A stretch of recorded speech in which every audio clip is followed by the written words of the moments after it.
What is up, everyone? I am Lucky13. Thank you for checking out this video and welcome back to the channel. And of course, if you're new here, welcome to you as well. If you do happen to be here for the first time and you enjoy this content, you enjoy my video, or you just enjoy my style in general, make sure to hit the subscribe button after the video for future awesome videos. So in this video, guys, I want to kind of talk to you about Fallout 4 and what Bethesda and Todd Howard plans on doing about bugs, about crashes, about all that fun stuff that we know is going to come with the game. But are they going to be able to handle it the same way they did with Skyrim?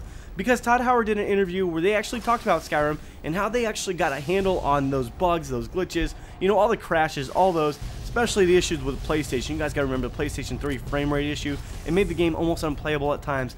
But they did have an interview here not too long ago, and he went on to say, you know what, rather than play the interview, that way there's not a chance of getting a video claimed, or there's not a chance of getting a copyright strike or something like that, I'm going to go ahead and quote him.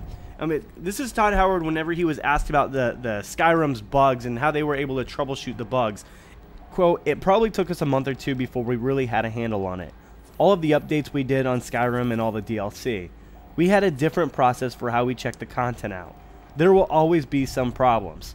I think we've gotten way better there. For us, saved game is #1 thing. If the game crashes, that's bad. But it is nowhere near as bad as someone's saved game being hosed. That's our scenario that we will do anything and everything to avoid. We made a lot of progress given how Skyrim went, but we did it during Skyrim. This just builds on that."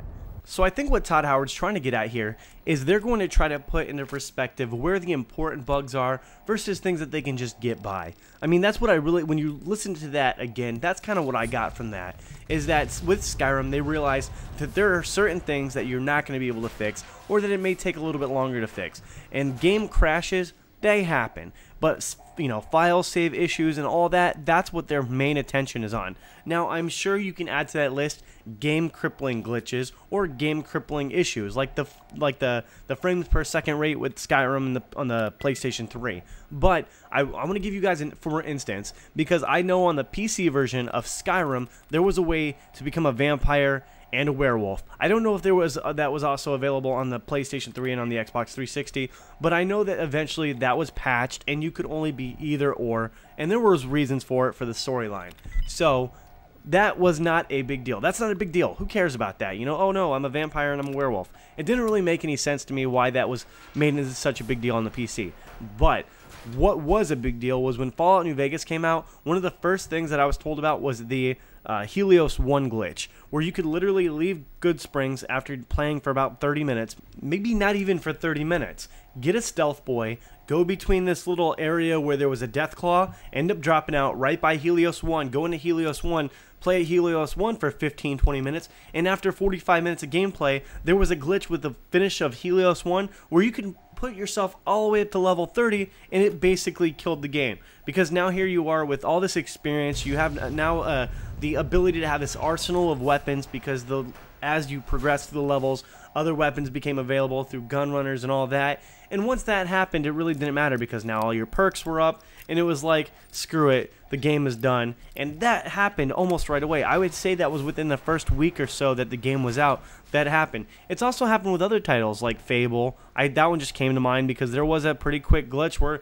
right after you start the little, and you know, the beginning area where you walk in there, you're like, hey, this is my little introduction to Fable. Guess what? Game crippling glitch. Now you're level 100. I know there was no real levels, but it maxed out all your stats and it turned you into this unbeatable Terminator killing thing. So, but that's, I really hope that's how it's going to be, because I'm really looking forward to Fallout 4, and I don't want there to be any kind of weird stuff. And if there's weird stuff, I would almost hope that even though the gaming community is usually all over that shit, that they're kind of pull off of it a little bit, especially for a game like this.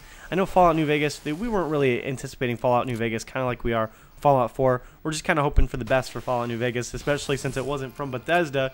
It was just kind of like Obsidian did their own thing, but it was kind of a good game. Still, I played the hell out of it. I think personally that it was better than Fallout 3. Don't quote me on saying that. Don't say that. Don't tell anybody I said that. But maybe it's just because I've played it more than I played Fallout 3. But that takes me to this question, guys, and it's what I like to call the "what the hell are you thinking" question. And out of Fallout 3, Fallout New Vegas, there were the two games that went back and forth and back and forth. A lot of people say Fallout 3's story is way better than Fallout New Vegas' story, but a lot of people say that the side quests and everything you do with Fallout New Vegas is better than Fallout 3. which one is your favorite game? Just let me know down in the comment section. Mine personally, again, Fallout New Vegas, probably because I played it so much, but I really enjoy the open world. I really feel like Fallout 3, every place I went, everywhere I went, there was a loading screen. There was some kind of, you know, blocking or invisible wall or something like that. Where at Fallout New Vegas, I felt like it was way more open, like a Skyrim map, something along those lines. Again, guys, leave your information down in the comment section. I promise I'll get back to one of your comments or one of your answers in a future video.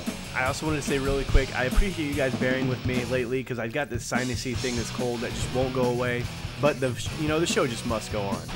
Thank you again for checking out my channel, but don't forget, if you did enjoy this video, click that subscribe button to bookmark future videos. Also, if something in this video has sparked your interest, let everyone know by heading down in the comment section, or you can find me on Twitter and Facebook. You can find me at xXxLuckyXIIIxXx, XXX, it's the same as my gamer tag or my YouTube channel name. Until next time, guys, I am Lucky13, and I'm out.